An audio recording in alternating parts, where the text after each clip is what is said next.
Indianapolis, Tom Kennedy was the leading receiving in the NFL in the first week of the preseason. Then he caught 2 touchdown passes the following week, leading the Detroit Lions to a 27-26 win on Saturday afternoon against the Colts. But has he done enough to make it through cut day next week? Here's our latest projection of who's in and who's out heading into the preseason finale against the Pittsburgh Steelers. Quarterback, 2 in, Jared Goff, Tim Boyle out, David BloughChange, Boyle in, Blough out breakdown. With Jared Goff getting the afternoon off, David Blough earned the starting nod in Indianapolis, and a chance to make his case against Tim Boyle for QB2. I don't think he did it. Blough did complete 16 of his 22 passes against the Colts, but they went for just 76 yards. He threw a touchdown pass to Tom Kennedy right before halftime, and completed 3 straight passes on 3rd and long on the drive. But he also tried to squeeze another football to a well-covered Kennedy that was picked off, and threw another into double coverage in the end zone that forced the Lions to settle for a field goal.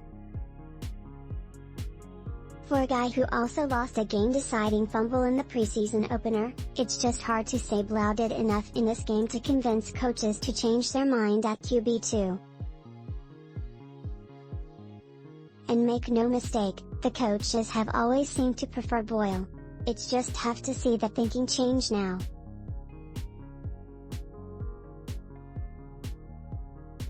Boyle came off the bench in the second half against Indianapolis deep reserves, and while he didn't light the place on fire, he didn't screw up either.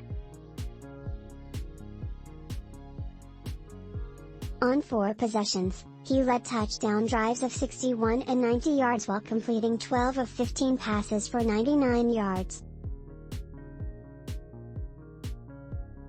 He also put some nice touch on a 10-yard touchdown pass to Kennedy streaking toward the back of the end zone, led a game-winning drive late in the 4th quarter and, perhaps most crucially, did not turn over the football. And before you ask, yes, the Lions could carry all 3 quarterbacks. They did so last year, after all. But I just don't see it. The roster is simply better this year, and the Lions could actually use the extra roster spot somewhere else. COVID also is less of a threat to the quarterback depth, which makes carrying a 3rd guy less essential. If there were a 3rd quarterback worth protecting and developing, maybe the math would change.